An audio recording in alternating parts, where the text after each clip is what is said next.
A lot of the guys in the scared group are going to disappear. And the remainders are going to say, ugh, was this such a good bet after all? Because even though the Democrats structurally were almost never going to win the Senate, it just structurally wasn't going to happen. They only had 8 Republican target seats this year. They are going to win the House. It's going to be narrow, but they're going to win the House. They only need 24. 24 is the magic number. It's 24 and it's Pelosi. That's it. You need that's the only number you need. And the Republicans have to catch every break between now and Election Day. So a lot of these guys know that the party's about to stop. The music's going to stop soon. And in Washington, the last thing you want to do is be without a chair when the music stops. You seem confident about the Democrats taking the House.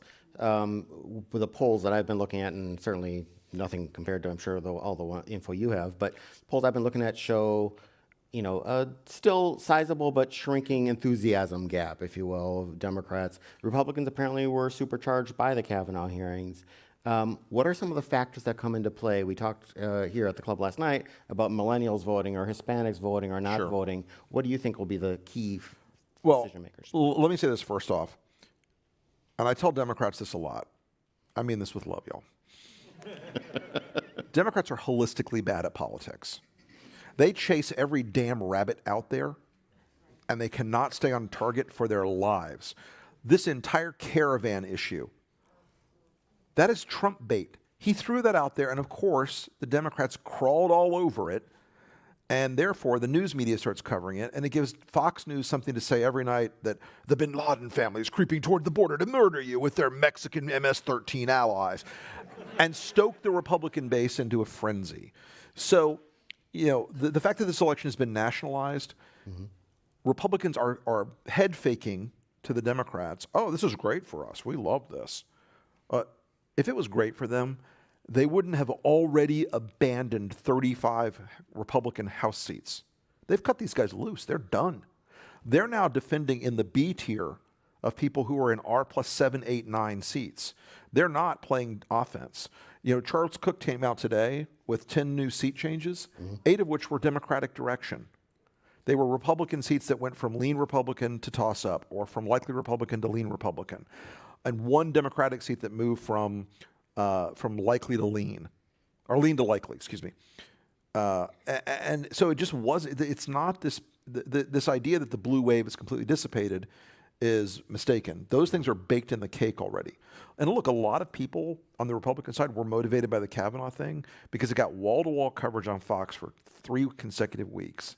It became something that was a unifying thing outside of Trumpism for Republicans, the feeling of the media is treating us badly, as juvenile as that is. But let's also see the flip side of this coin. In 2016, Republican women got a trial separation from the party.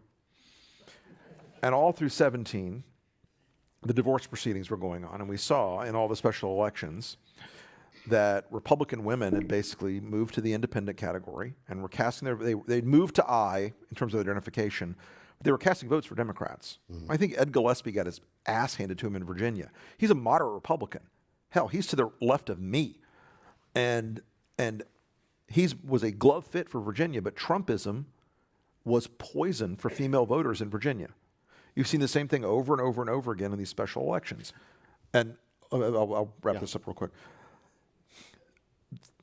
A lot of groups that people think are going to come out in great numbers are not, okay? Stop thinking millennials are going to save you. They're not going to save you. You know what? It's going to maybe be, instead of 23%, 25%. Even Barack Obama only juiced him about 5 points. And that was a landslide. That was an epic moment. So millennials are not going to be the be-all and end-all to fix politics for the Democrats in America. They're going to help. They're certainly all identifying as Democrats now. There's no cohort. I mean, when I was growing up, when I was the age of millennials, it was basically kind of a 65-35 split, Democrat-Republican. Now it's like a 95-5 split, Democrat to Republican. Among younger voters. Hispanic voters are going to come out, not in as big a numbers as Democrats had hoped, perhaps, because they, again, suck at politics holistically, and they're not good at addressing things beyond, the identity politics cliches of, oh, all they care about is immigration. You know what Hispanics care about more in polling that I've done all over the country? Education. By far. It's way up here for Hispanic voters. And the Democrats never give them the answers they're looking for. It's always, you know, you're the oppressed minority. We're going to take care of you by fixing the immigration system. A lot of these people, they care about immigration. It affects their lives very directly, but they care about education and jobs more. So, you know, I don't know, read the polls once in a while might help.